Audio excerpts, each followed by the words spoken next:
రెండవ దూత మొదటి జడ్జిమెంట్ భూమి మీద అయిపోయింది. రెండవ జడ్జిమెంటు ఊదినప్పుడు, రెండవ దూత బూర ఊదినప్పుడు అగ్ని చేత మండుచూ ఉన్న పెద్ద కొండ వంటిది ఒకటి సముద్రంలో పడవేయబడను. అగ్ని మండుచూ ఉంటుంది. ఇది పెద్ద పర్వతము, పెద్ద కొండ వంటి దాని మీద మండుచూ ఉన్నది అగ్ని. దానిని సముద్రం మీద పడవేయబడను. అందువలన సముద్రంలో 3వ భాగం రక్తమాయను. సముద్రంలోని ప్రాణము గల జంతువులలో 3వ భాగము చచ్చెను. ఓడలలో 3వ భాగము నాశనమాయను. ఇది రెండవ జడ్జిమెంట్. మండుచూ ఉన్న ఆ కొండ సముద్రం మీద పడవేసినప్పుడు 3వ భాగము ఆ యొక్క సముద్రపు జలచరాలు చచ్చిపోయినాయి. సముద్రముపై ప్రయాణం చేస్తూ వ్యాపారం చేస్తున్న ఓడలు 3వ భాగం కూడా నాశనమైపోయాయి.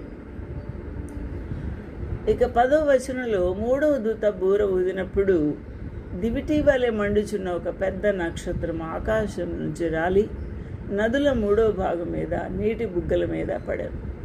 ఇక తాగడానికి నదుల్లో నీరు, నీటి బుగ్గలు వాటిని కూడా కాల్చివేయబడ్డాయి. ఎలాగా? ఆ యొక్క మండుచూ ఉన్న నక్షత్రము ఆకాశం నుంచి నదుల మీద పడగా 3వ భాగము నాశనమైపోయాయి. కాబట్టి ఆ నక్షత్రము పేరు మాచిపత్రి అని పేరు. అందువలన నీళ్ళన్నీ కూడా మాచిపత్రి వలె చేదైపోయి ఉన్నాయి. వాటి వలన మనుషులు అనేకులు ఆ చేదు నీటిని తాగి చచ్చారు.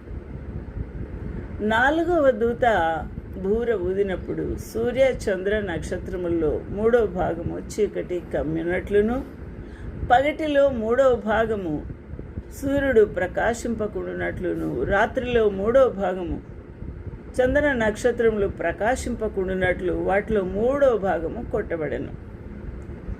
మరియు నేను చూడగా ఆకాశ మధ్యమున ఒక పక్షి రాజు ఎగురుచు బూరలు ఊదబోచున్న 3 దూతల బూరాల శబ్దమును బట్టి భూనివాసులకు అయ్యో అయ్యో అయ్యో అని గొప్ప స్వరముతో ఈ యొక్క ఎగురుచు ఉన్న ఒక పక్షి అయ్యో అయ్యో అని గొప్ప స్వరముతో చెప్పుట వింటారు.